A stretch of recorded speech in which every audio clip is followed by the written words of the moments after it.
time for another BSC presentation. This is about the RVR setting for Camelot Unchained. Now, you've seen my other presentation so far, and I've always been standing. So why am I not standing for this one? Well, frankly, I'm playing with a puzzle. And that is a great lead-in for this hour's contest. I'm going to give you guys a riddle. The first one to get on our Twitter feed with the answer to the riddle will win the prize. So the riddle is, when is a puzzle more than just a puzzle? And as you can see right now, I am actually putting the pieces of the puzzle together. And as soon as I'm done, I will not only show you the puzzle, but of course I will answer the riddle. So think about it. Here we are about to talk about the RVR setting for this game, and I'm working on a puzzle. What kind of puzzle could it be? I think it's a pretty obvious answer. But if not, well, then they won't give away a prize, because once this puzzle is revealed, obviously at that point the contest is over. The RVR setting for this game is crucial to its success. After all, you folks are going to be spending most of your time in it, whether it is building your homes, whether it is burning down other people's homes, whether it is exploring the world, capturing mines, doing all the things that we hope you're going to do in this game. It has to be done in a way that is conducive to you carrying out, not only all these fun, but of course antisocial behaviors at times. And that's the tricky part. We have seen a lot of games over the now decades that have tried different settings for RVR games. We certainly could have gone with something conventional, but that wouldn't be us. So we are trying something very different. We are trying something that is, in my estimation, more than a little BSC. At its core, not as crazy as you might think. But when you see how it is going to unfold, then I think the craziness, well, that kind of comes to life. But I also think it's going to be a lot of fun. I think it's going to be challenging. It's going to be different. And let me tell you, from my perspective as a designer, it is going to be a pain in the butt to make this work. But fortunately, we have some really good people here. And of course, we have the always amazing Andrew Meggs, who says that, doing what we're going to be doing here is absolutely doable. So I think that's enough lead-in. Now it's time for the answer. And once again, the riddle is, when is a puzzle more than just a puzzle? When it's a map. Now, what you folks are seeing in front of you, is it the map for Camelot Unchained? No, of course not. But it does represent the idea of what we're going to do here. Now, when you look at this, of course you have the Vikings, the TDD, and the Arthurians' safe areas. That we've discussed with you folks, that there is going to be, and there has to be, some limited safe areas. So these are the three. When you look at the rest of the map, what do you see in front of you? Well, in the middle, of course, is Camelot, the one true city, the city that I've discussed during story time, the city envisioned by Arthur and built with their help, as well as the help of the TDD and the Vikings. Now, you can see from some of these symbols that could be a castle or a keep, that could be a forest. That certainly looks like, a main area of the game. But it's a little bit more complicated than that. So, we've talked about the first breaking of the world. We've talked about, as well, the second breaking of the world. Well, what happened during the second breaking? Well, let's start with this. That 2. And, of course, that 3. So when the game starts, these safe areas are going to be removed, separated by water, just as we talked about in the Kickstarter, from the rest of the world. But it doesn't stop there. Why would I call it a breaking if only 3 big pieces of land kind of separated? Well, before we launched our Kickstarter and we revealed the name of the game to be Camelot Unchained, there was a lot of speculation, even as to going on today, as to why the name Camelot Unchained. Was it a reference to either Dark Age of Camelot from EA? Was it a reference to myself being, unchained somehow? Or the IP just, calling it Camelot Unchained because it's just a different version of Camelot? Well, actually, if you look at this map, and if you look at some of our old videos, if you look very carefully in those videos, you can see an island that's sort of floating away. Well, when some of the stabilizers were pulled, Camelot became Unchained. And then, when more of the stabilizers were pulled, it became Unchained even more. Therefore, Camelot Unchained.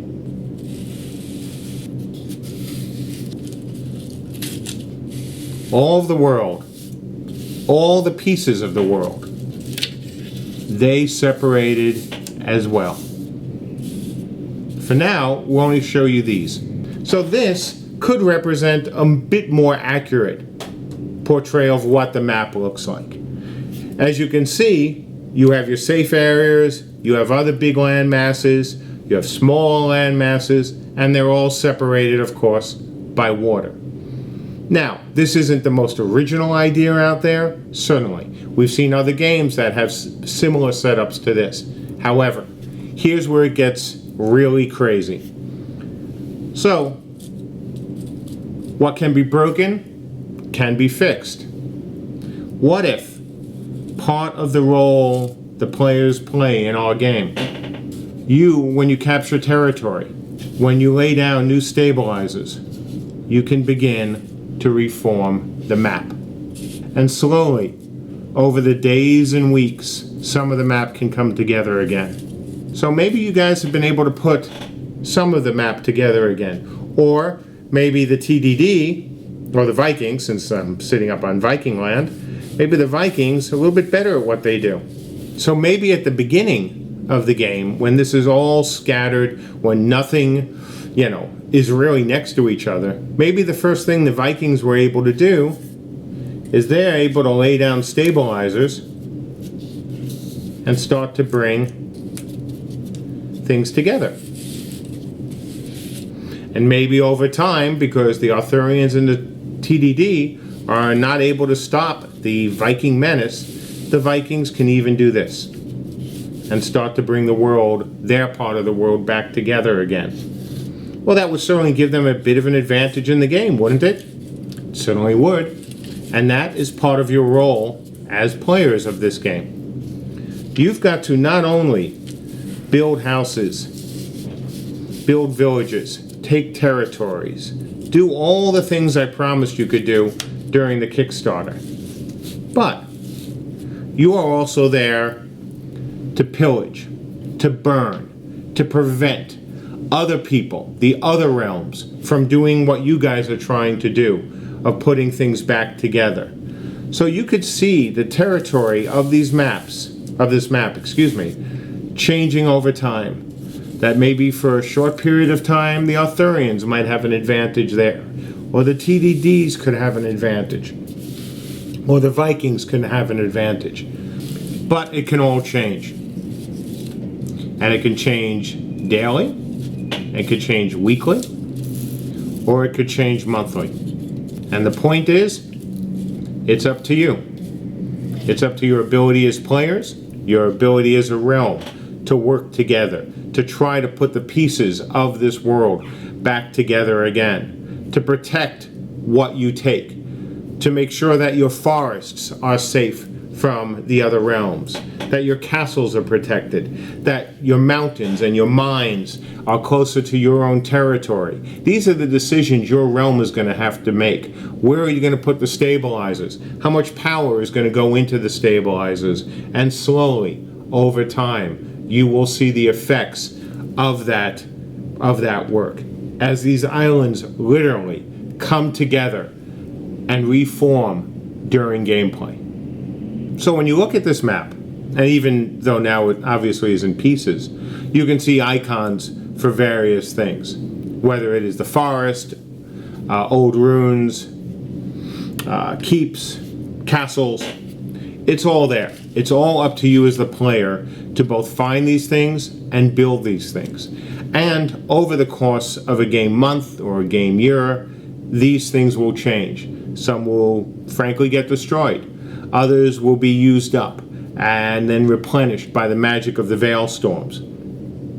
This is an ever-shifting map. This is not an unchanging set map like you're used to playing in almost every MMO I've ever seen. This is going to change literally by your actions as players and not ours as designers. We're not going to say that on day one, the map is going to be anything but a disjointed mess. But we're also not going to say on day 30 it has to come together, or on day 60 it's going to come together. This is going to be up to you as the players. This is the choice you're going to have to make. Where are you going to go?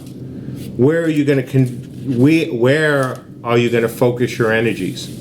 What part of the map, what part of the world interests you the most? What can you protect? What can you not protect? How much effort do you put offensively into taking territories versus how much does your side spend in knocking out other realm stabilizers and trying to prevent the other realms from gaining too much of an advantage? As you can see with the water, in this case the cardboard, separating the territories, there is not going to be a way to instantly jump from here all the way there. Are we going to use boats? Absolutely. Could we use other things to get from these different places? Absolutely as well. But the important thing to know, as I said right from the Kickstarter, there isn't going to be a lot of instant travel, whether it is from here to there or even here to here. Getting from place to place is going to take a little bit of time. It has to take a little bit of time because if it doesn't, then all your work here would be meaningless. And as I said earlier, and I just want to reemphasize, this of course is not the final map. It is not even close to being an alpha map. This simply represents the concept of what we are doing. The idea that this map is an ever-changing, creature, call it a living map, as it were. That is what I'm trying to convey here. So you've heard the presentation, you've seen the map. Hopefully somebody has won the contest. What do you think? Is it crazy? Is it fun? Certainly, as always, our survey is going to be going out.